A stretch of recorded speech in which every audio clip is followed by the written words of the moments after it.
Good morning, good afternoon, and welcome to Random Trek. I am your faithful first officer, Brennan the Mystical Mar. Our captain is trapped on the holodeck, as always happens. Holodecks. And we're trying to get him out, but he should be out by next week. So joining me today for a little fun is Federation Ambassador, who has been on our show a few times.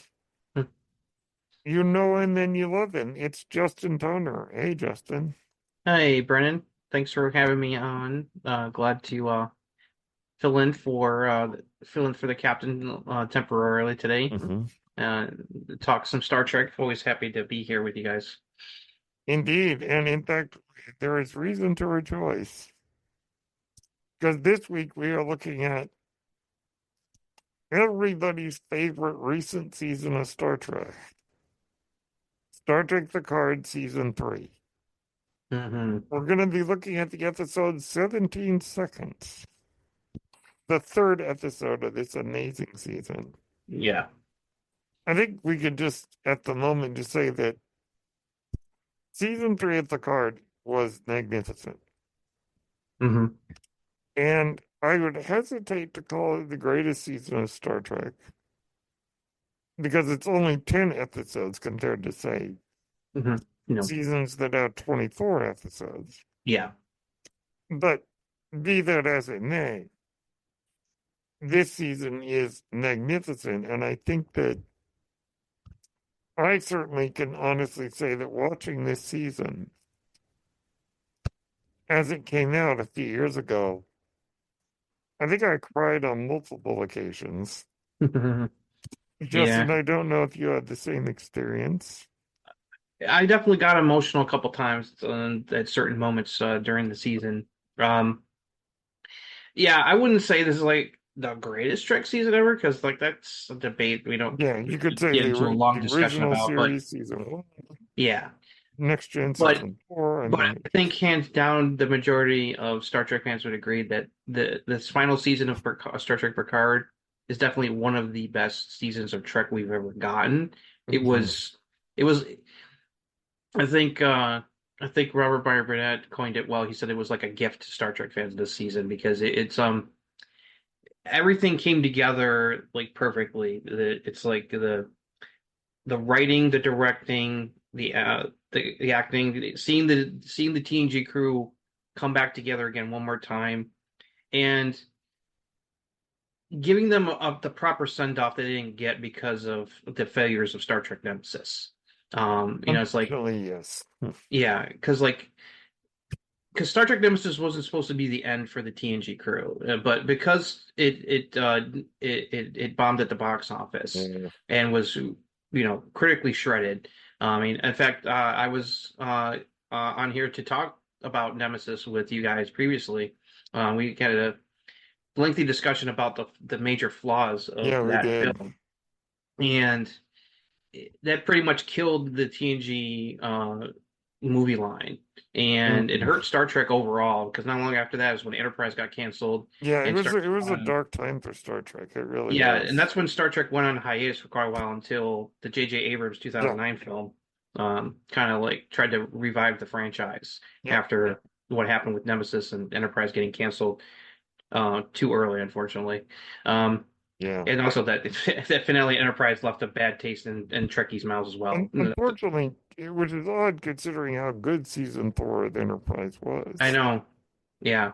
And that's what made it even harder was like Yeah, season four was definitely like the best season of Enterprise is like the show had finally gotten really good and then they pulled the plug and then on top of that that finale was just an absolute disaster. So it's like so between like that how Enterprise ended and the failure of Star Trek Nemesis it was not it was a rough time for us Trek fans. It was like a 1-2 punch. It's like but this what Terry Matalas and the writing and directing team did with this season is just incredible. It was just like because well, the fans had a lot. There was some issues with the first two seasons. Like I thought the first season I thought was fine. I had a lot of issues with season two, with a lot of the direction they went. Um, but it was just like what a complete turnaround they did with like uh doing this Teen G reunion brought about something special, and it really was. It's just something. It was just like I was like every episode. I was just like, this is incredible, and it's like and I was sad when it ended. It's like but it was a nice kind of end. It was like the right kind of ending where it was Yeah. like they're all the characters are in a good place, and you know, as they used to say, it's the adventure continues. Hmm. And Terry Michelle's left seeds for another spinoff to happen at the end of the series finale that we still hope will one day come to fruition. It's like we fans really want to see the new Enterprise under Captain 709 very badly. So it's like, well, fingers crossed, we'll eventually see it happen. So just got to keep poking the bear, so to speak. But let's dive into this great episode because this is a very pivotal episode right in the beginning of the season because Very, a lot of stuff happens very. in this episode and some major revelations. A major revelation about who the one of the enemies of this season is finally revealed, and Mm. it was definitely when that reveal happened. I was like, "Oh boy!" It was quite the surprise, but a good surprise. Indeed. And as the story goes in this episode, the Titan-A is still stuck in the nebula, being chased by the evil Captain Vadic, Yes, that Shrike played ship played is frightening. deliciously by Amanda Plummer. Oh yeah, she was fantastic. Um, so they're doing all that, and everything's going wrong, and Mhm. it's a matter of 7 of 9 is in her confined to her quarters because she took the Titan to the nebula against Yeah, Captain Shaw's orders. orders, and Captain Shaw starts out as kind of a big jerk, and then eventually I think we like him. It's like Captain Shaw became one of my favorite Yeah, characters. and Todd Stashwick is Oh, magnificent. Tosh, it's like, yeah, I became a big fan of Tosh Dashwick watching his performance as Captain Shaw during the season. He was awesome, and this was a big thing for him as being a big Trek fan himself. I mean, especially because the only other time he guest starred on Trek was way back in Star Trek Enterprise, like over 20 years ago. Yeah, So, exactly. It's interesting that so we have Picard finally realizing that Jack is his son. and It's a big grappling deal. with that fact. And we learn sort of where Jack comes from. Hmm. Did a shore leave back in the day. Yep. So Jack is having a hard time accepting that not only is the card having a hard time accepting it, but Jack is having a hard time accepting it. Yeah. Yeah. And by the way, I got to meet Ed Stoliars Yeah. Nice. at GalaxyCon a couple of months ago. I got an audio of him doing an intro for this show for my podcast, so that's really Nice. cool. That was really cool of him to do He's that. a neat guy, and of course we've seen him in Downton Abbey and many other things. Hmm. I do love them explaining in the universe why he has a British accent, even though Yes, I love that. that was cute. It's like it's like because like it's like they didn't let him they didn't let him try to do like an American accent. They let him speak with his native accent. Yeah, So it's no, like that's it's good. like I love the parts like what's with the English accent? It's like Yeah. he went to school in London. He got it and never got rid of it. It's like, okay. So we learned that the reason Beverly Crusher didn't tell Picard Hmm. is because Picard's life has always been in danger. He gives a few examples, and of course we can think, going back to the next generation, of many examples Oh yeah. in which Picard's life has been in danger. Hmm. And Beverly, like any parent would do, was worried about what would happen to Jack. Yeah. Now, this is interesting because early in the episode, we have Picard and Riker on Earth at a bar, Yeah, flashback. walking just after Thaddeus was born. Hmm. So this takes us back to 2381. Little bit of de-aging, but it actually looks pretty good. The de-aging for them in that scene is not bad at all. It's like not really too noticeable. It's like it de-aging effects can vary sometimes. Sometimes they can be really good, other times they can be like, oh yikes. Yeah. But they did a And pretty good job with the de-aging in this flashback scene. they're talking about parenthood. Hmm. And that's going to be a major theme in this episode. Yeah. And we get the title of the episode. So Riker was on the Titan with Deanna Troy when Thaddeus was born. Hmm. He gets a call from sick bay telling him to get down there. But the tone of voice scares him. So he says it took him 17 seconds, which is the title of the episode, to get down to sick bay, and it was the longest 17 seconds of his life. Yeah. And we're going to see that come back at the end of the episode with Picard and Jack. Hmm. So the whole theme of parenthood and family is a big deal in this episode. And Star Trek is often the best episodes. Yeah. And that's something to do with family. Hmm. Um, and so we get that. Of course, the crew of the Titan figures out how to hide in the nebula enough to sort of have a break from Vadic's attacks.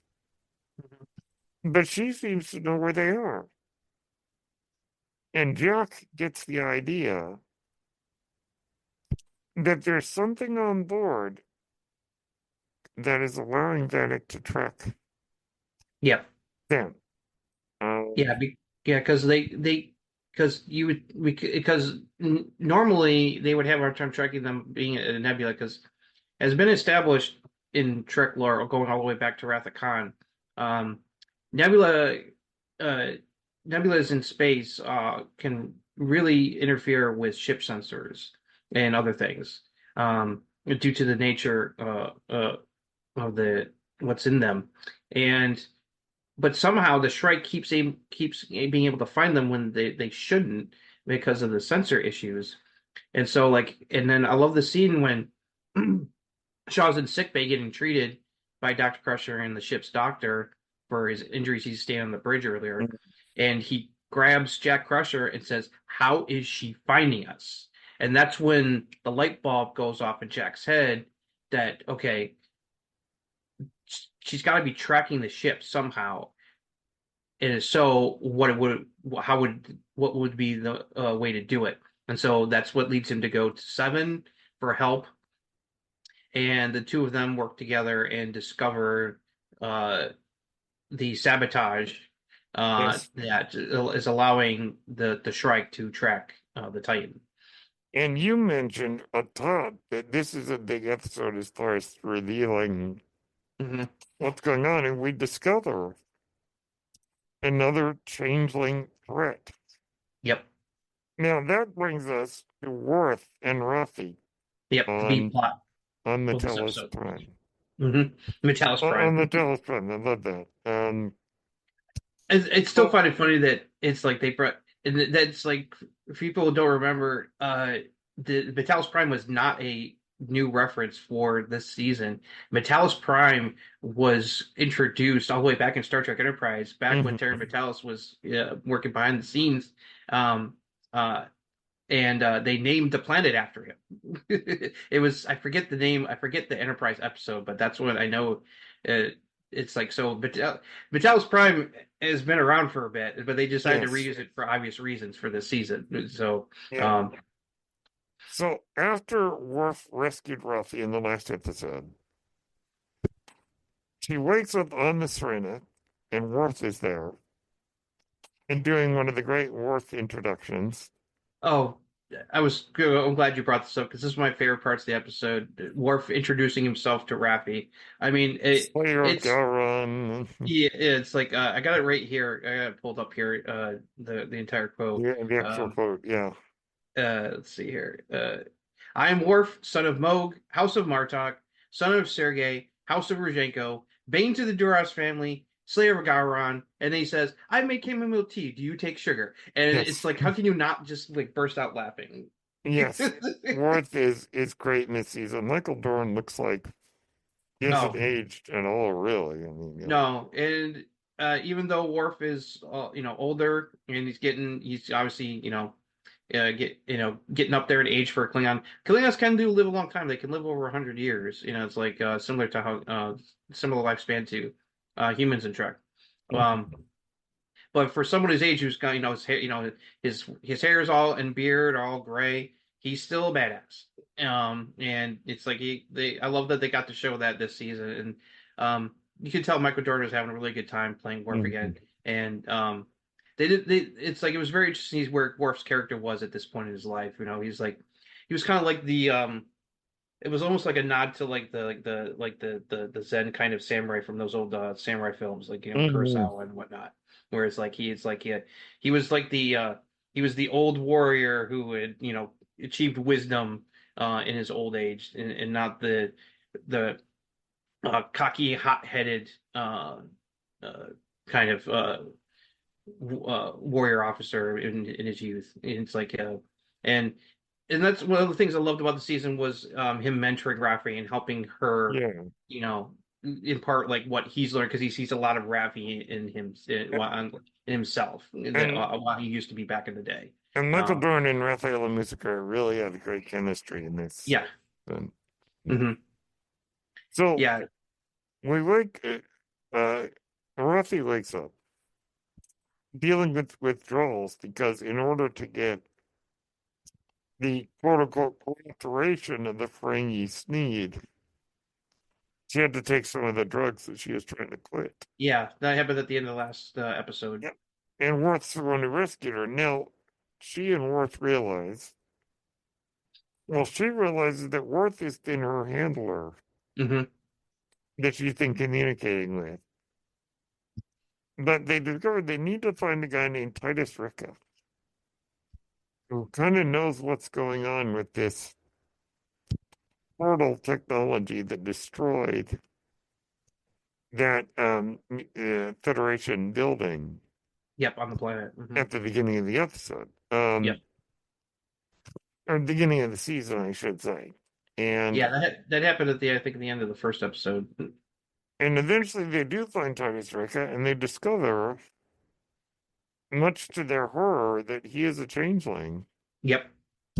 And Worth has learned from Odo, we get a slight mention, hmm that there is a group of the founders, the changelings, that were not happy with the results of the Dominion War. And they have gone out to try to cause chaos in the Federation. Yep. Um, Yeah. so that's a big plot point. This is like a huge revelation that's like not only the changelings back, but it's not these changelings are operating against the because the rest of the because Odo and the rest of the changelings are honoring the peace treaty that ended the Dominion War. But these changelings didn't accept the Dominion's defeat, and so they're plotting a way to hurt and destroy the Federation. Yeah. Um, And Vadic has this portal technology, which causes trouble. yeah, we get to see that demonstrated when the Titan tries to escape, and they just use the portal weapon to keep them from leaving. And then now Jax figures out what's going on. The part of the ship is lined with deuterium, which is something that Captain Vadic is able to track. Yeah, they're basically there's a leak the leaking of that deuterium is what's allowing Vadic and the Shrike to track where the Titan's going in the nebula. So Jack and Soda 9 get into the the room that's got where they can shut down that battalion. Well, lo and behold, one of the crew members on board is actually one of these changelings. Yeah, it's revealed in a cool way because Jack stays in one room while Seven goes to try to like fix what's going on, and this crewman comes in and attacks Jack, and while he's fighting him, he punches him. That's when we see his face uh distort, and it's like, and as soon as that happened, I was like, oh, he's a changeling. Oh no! Yeah, and now And there, then right after that is when it's right around the same time that Worf and Raffi, where Worf reveals to Raffi about that there's this rogue group of changelings yeah, it's um, true. that he was warned about by Odo, and what they're trying to hurt the Federation and Starfleet, um, which is nice, cool. It's like I don't find it odd that he didn't say Odo's name. He just like it's like, but you know who he's talking about. Yeah, we It's know like what he's talking about. Yeah, um, it's sadly, of course, Renee Auger-Bois passed away yeah, before they filmed this season.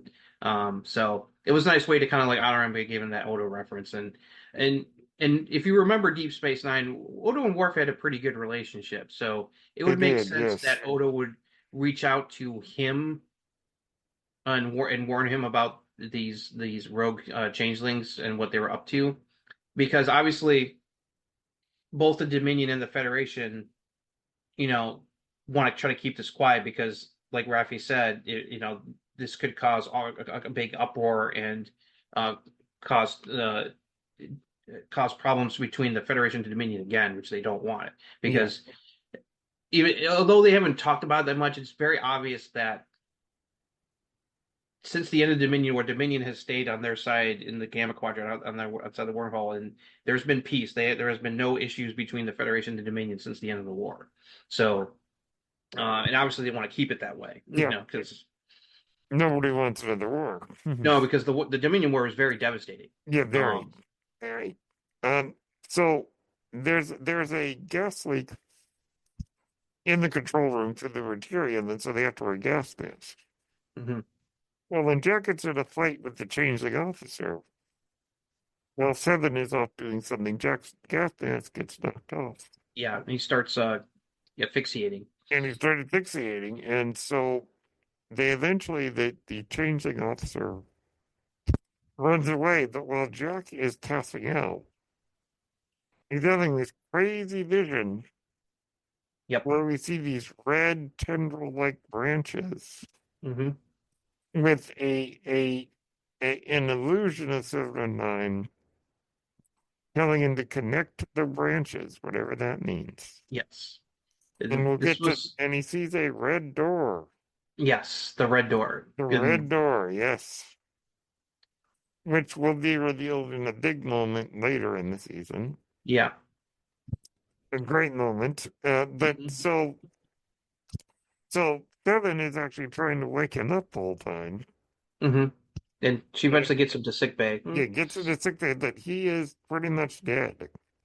Oh yeah, and like Picard has his 17-second moment, like Riker You was got talking it. about when his son was born, as he's going down to sick bay in the turbo lift, knowing that Jack's life is in peril, Yep. and he's standing there having to watch Beverly try to save him so he won't die, and it's like you can see the concern on both their faces, and then like the relief on Picard's face when Jack's okay. It's like because prior to this, it's like I want to quickly go back to that scene in sick bay where Picard confronts Beverly about Jack and what happened Yeah.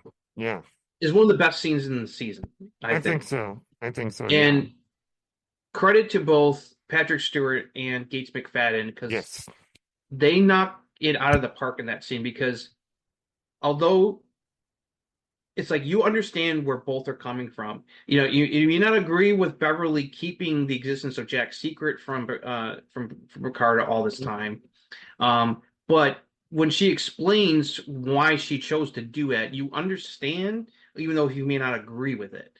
And it also she brings up, of course, the issues of Picard's family history as well, and that Right. really gets him angry. Is like, how dare you try to use that as a justification to not tell me that I had a son? It's like you didn't give, and Picard is right that Beverly was wrong to deprive him of the opportunity to, it's like you didn't give me a choice. You didn't give me a chance to try to see if I could be a father to him. It's like you made that decision yourself, and it's like why he's so angry. But then of course she tells him that she did eventually tell Jack, who his father was, and actually encouraged him to reach out and contact him, but he chose Jack didn't not want to. to. Yeah. He didn't want to know his father, and that you can tell that definitely also hurts Picard. Um, and of course, there's a nice scene between Jack and Riker. I love how Riker joked it's like you look at me like I was some kind of like experiment. He's like, yeah, I watched you. It's like I watched your creation over 20 years, referring to the on again, off again Yeah, romantic exactly. relationship between Picard and Beverly. That that I wish they had done more of. It's like they started to go back to it in the later seasons, their relationship, and um, but there was definitely moments going, and of course they definitely hinted that there was definitely something between them all the way back in Encounter at Farpoint that Yeah. that there was like a There was more than something. friends kind of thing going on between the two of them. Yeah. And but Picard didn't want to go there because this was the widow of one of his best friends. It's Yeah. like and he was still carrying guilt about Jack's death, and stuff. So and then Brent versing death of Jack, and then Wesley going off to be a Going traveler, off. and Yeah. she has not seen him. It's like Yeah. she makes it clear that she does not have contact with Wesley, and I think they made reference that that's Wesley's doing that on purpose Yeah. because because Will Wheaton is asked like does Wesley know about Jack that he has a brother? It's like in Well, now we know. yeah. He says that he's aware. It's like he says that it's like as far as he's concerned, Wesley's aware, but he's because of what he is now and what he has to do, he's kind of keeping his family at arm's length and Yeah. not being in contact. Um, so because that was because one thing that because people were kind of one of the few things that I saw people criticize and understandably was no Wesley. Although we saw Wesley at the end of Yeah. last season, In season uh, 2. Yeah. but yeah, fans were kind of like surprised that he wasn't part of the TNG reading. But Then we got plenty what of he Wesley when he in explained it, the. it made sense that why Wesley didn't show up. And then we got Plus, plenty of Wesley in one of the more recent shows. So. yeah, and plus, because he's become a traveler, he's got a lot of enhanced powers. He's not like Q level, but he's still Yeah. you could almost you got to be careful with Wesley and not treat him like a Deus Ex Machina. It's like on the level like Q who can just come in and like, snap his Yeah. fingers and make change reality at a whim. So you know, Now you mentioned up top, Captain Shaw is injured during one of the attacks, hmm yeah, and and he Riker has turns he gives command over to Riker. Riker. Yeah, he would have done it to Seven would have taken over, but he had relieved Seven of duty and confined her to Yeah. quarters. So, um, he chose to hand temporary command of the ship over to Riker because he's still like an active captain. He's still he's still even though he's not. He's kind of like he's basically kind of like he's kind of like on activity, just not assigned to a ship at the time. So And I can't remember. I can't remember. Was Picard considered like active admiral again by this point, I or is he think like retired? he had quit, so I don't know. Yeah.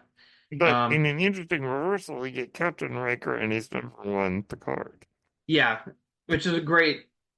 Which is great, especially when he's like he tells Riker to start. He should start calling him #1 because it's like Mm. it's a nice moment. But And Picard, unfortunately, yeah, yeah, unfortunately, things start to break unfortunately, down yeah. between Riker and Picard because they have a big disagreement about how to handle the situation.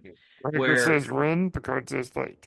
yep, and when it looks like they don't have any option but to fight, and Riker does fight, uh, it's like Vadic's They able get to their use the butts core weapon kicked. to basically They get their turn their butts own weapon. kicked. Yeah. weapons and they severely cripple the ship. Yeah, they get the dust And kicked even more. it's like it's yeah. So and that leads to a like oh wow moment where like Yeah, Riker is so angry at Picard, he just turns to him and he goes, "Get off the bridge! You've just killed us all." yeah. And And it was like, whoa. Picard is like just has like this left speechless and just walks off the bridge. Now, am I the only one that throughout the history of Star Trek, every time Riker is in command, something horrible goes wrong? Yeah. Yeah, it's happened many times. Except Best of Both Worlds. Yes, It's that's like true. That's very true. it's like, but he we will get into it, but it's like he turns things around in the next episode after this, which is Yeah. also the episode. And that Um, sort of brings us to the end of the story of this episode. mhm. There's a lot of great quotes here. We Oh won't yeah, quote them all. There's some good stuff here. Now it's interesting that looking at sort of the background of this, we you better get down here. The line to get down to sick bay is, we've heard that line in Wrath of Khan and in Star Trek Into Darkness, yeah, where somebody is injured or dying, and somebody has to get down there fast. yep, And anytime you hear that message in Star Trek, it's like, uh-oh. like when like in Wrath of Khan when Bones uh when Kirk calls down to engineering to get a status update, and McCoy answers and tells him, "You Yeah, better get down better here get down here. and better hurry." And he sees over and sees that Spock is not there, and he realizes what's happening, and it's like he just like bolts. Um, it's a similar moment from Card Two. It's like Gregor was talking about where he it's like like Jack's literally dying in sick bay right in front of him, and there's nothing he can do. Watch Beverly Yeah, try to the save him. same thing. Same thing here. Yeah, and and because like one of the important things is that after Picard has that big argument confrontation with Beverly, he like is like, well, he doesn't want anything to do with me, so it's like okay, whatever. Um, Yeah, Picard's always kind of and running Riker's like, away no, from this. it's like he's your son. It's like you don't know what's going to happen. And he took, and he knows that from experience because, as established back in Picard season one, him and Troy's had two children, a son Thaddeus and a daughter Kestra. Yeah. Unfortunately, Thaddeus died young due to a rare illness. And we Um, also know that Riker didn't have a good relationship with his own father, oh yeah, as we exactly. And saw. that's another reason why it's like where he's talking about adds a little more weight because we heard a lot about the troubled relationship he had with his father because his mother died when he was young, and he was raised pretty much by his father, and it's like that caused there was a lot of conflict between him and his father, um, just because of his father's personality and the way he raised him. He really resented his father, and they did not have a good relationship. Um, it only kind of started to repair when the one time he showed up on the Enterprise during Yeah, season two. Um, uh, the Icarus it, factor. yeah, the Irkus Factor. That was the episode. Yep. And Uh, then we also get another interesting parallel is that the reasoning Beverly had to keeping Jack away is similar to Carol Marcus's reasoning for keeping David away from James Kirk. yeah, I didn't realize that until it's like recently, and it's like and I saw I saw something mentioned about that when I was looking up some information about this episode before I rewatched it, and so it's like I saw a mention about how like, the similarity, and it's a really good point. Um, yeah, Beverly's reasons are very similar to Carol's as to why, but that situation is a little different. Like Kirk knew about David, but he respected Carol's request to not be part of his life, to Yeah, stay away. he stayed away because he knew. Yeah. That's the big difference between Kirk and David and Picard and Jack is that uh, Kirk knew about David, but made the decision to not be part of his life to honor what Carol wanted. But as we saw in Wrath of Khan, seeing him again made him realize that maybe that wasn't the right choice Yeah. for him to make. And then him and David start to be able to build a relationship. Um, by the end of the movie, where Picard did not know Jack existed until now, and then gets more hurt when Beverly says that after she, told him who his father was and said, if you want to seek him out and get to know him, that's your choice, go for it, and encouraged him to do so, but he chose not to. And we find out the reason why he chose not to later in the season via flashback in another episode, where you get more context of why Jack chose not to contact his father and get to know him. Which is, it's like that was quite the scene too when they showed that. It so there's it's like so it's like they're both got issues going on, and it's like Yeah. and with Riker between it's like what happened with his son, and it's like you don't know what's gonna happen. And it's like it's like don't What's that time? yeah, don't waste your time because you never know what's gonna happen. It's like that and he's reminded of that when his life is put in danger by the changeling. So there's a lot of there's just so much good stuff in this episode. And then the great cliffhanger ending with the ship is crippled, they're going into the nebula, they're getting sucked in the gravity well. It's like it's a great cliffhanger to head into the next episode. Like, okay, how are they going to get out of this? Yeah, I know. And then they're going to wait a whole week, and you're like, oh no. Yeah, I know. It was like it's like because these episodes were released weekly. And so it was just like God, like I was just like. I got frustrated. I was like, "Oh man, I hate having to wait another week. This is so good." It is, and it's pretty extraordinary that this is a real big setup because also Worf and Raffi learn that there is something at Daystrom that has been stolen. Yeah, and we don't know what that is yet. Yeah, they said that they took the portal open, but that was to. And them taking it, using it was just distraction because of something else they took that was more important. And of course, we find what that out is later in the season. Don't want to, for people who may not have gotten that far, if you are like new to Trek, don't want to spoil any of that stuff that happens later in the season. So it's like that's why I've also been kind of coy about making just sly references to things that happen later without spoiling too much, in case there's anyone out there listening who has not finished or watching through the entire season. So. It's so amazing to me that these actors, many of whom who had not played the characters in 20 years. Oh, yeah. Some of them have been quite a long time. And it was almost like no time in test. Yeah. Yeah. It's amazing how well. Right into their characters. Exactly. Yeah. They really, everybody slipped right back into characters. It's like, because I was watching this, I'm like, yep, yeah. Well, Picard we'd seen a while because this was the show was centered around him, and we'd already seen Riker and Troy before.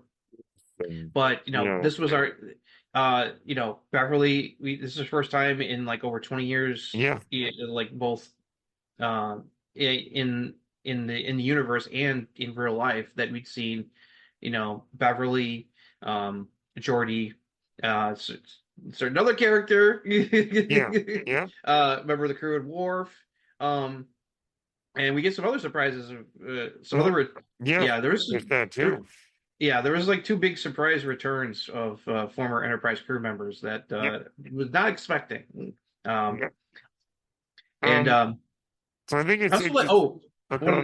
Go ahead. I want to say I liked one other thing I liked in this episode is the scene where Geordi's daughter, Sydney LaForge, the helmsman, goes to 7 and 9 to kind of like let her know that give her some give her a bit of a it's kind of like supportive talk, and it's like it's a nice little moment, and which pays off later as well. Indeed. Yes, that's a great scene. And I find it interesting that she references that how and I forgot about this. Um, because like with certain characters in Star Trek, like the OG Enterprise crew, Kirk and them, they became legends for what, all the stuff they did.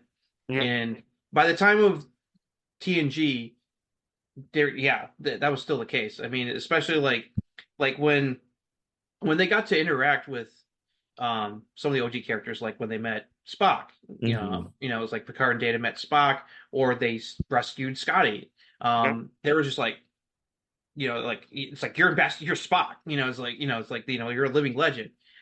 Um, Sydney references how her father, and I guess by proxy the rest of the Enterprise D crew are legends now at this point in yeah. in And a in lot of people universe. thought that she sort of got to go to the Yeah, because of who her father just was. because of her dad. Yeah, and she talked about the issues of like because she chose. Yeah, she was like because her father was the famous engineer that's the footsteps that she would follow, but she didn't want to be an engineer. She wanted to be a pilot. Um, and talked about and then also understandably the troubles of being the daughter of a famous Starfleet Yes. officer. It's like it doesn't help either. You know. But I think um, you and I can both agree that this is an easy recommend for an episode. oh yeah, yeah, yeah. This is There a fantastic isn't there episode. isn't an episode this season that we would not recommend. There's not really any kind of like there. I would. This is one of those rare seasons where I don't. I mean, there's some episodes that are definitely better than others, but there's no episode that I would consider like bad or weak, like on the level of like Threshold or Let He Use Without Sin and other infamous awful episodes of Star Trek that we've gotten over the decades. Um, there's not a bad episode in this Yeah. season. Some are definitely better than others, but there's like no weak link in all 10 episodes. Um, it's Weak just like link, it's no just an pun ebb and intended. flow. The great link, no pun intended. Yeah. All right, so um, that sort of brings us to the end of our episode on mhm. Ambassador Justin Toner. Thank you so much for joining me today. It was my pleasure. Happy to be here. Look forward to next time. Now, before we go, we have to do the randomizer for next week. Oh, let's see what you're gonna And our deal with next time. randomizer has given us. We are now on Star Trek Enterprise next week. Ooh, back to Enterprise. Season 2, Episode 19, Judgment. Judgment. This is where Captain Archer faces a Klingon tribunal. Oh, that episode. Indeed, Yeah, so we and get some of the early beginnings of the Cold War with the Klingons. yes. And the person who's his lawyer is that played by JG? I have to admit, I have The not guy who plays actually seen Martok? this episode, so this should be fun. This Okay. should be fun. I think because I know he guest starred at some point. I just can't remember. I kind of remember that episode. It's been a while. It's been a while since I watched a lot of Enterprise, outside of season 4. Um, I usually don't rewatch a lot of the early seasons of Enterprise. There's so not all episodes are bad, but it's just like it's like Season 3 and 4 is where it starts to get good. yeah, yeah. There's Which there's is a true for a lot of Star Trek shows. yeah. Every show had its rough patch. I mean, yeah, like it's, as much as I love TNG and that's what made me a Star Trek fan. Those first 2 seasons had a lot of clunky or bad episodes. Same thing Yeah. with DS9, same thing with Voyager, same thing with Enterprise. Sometimes it takes a bit for them to get. It's a rare where a show starts off good right off the bat. Yeah.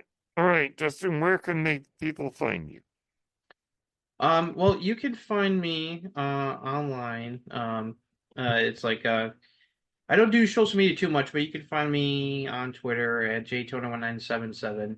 Um, uh, I am part of YouTube channel Rexev, where we talk a lot of sports, talk wrestling, and Yep. entertainment.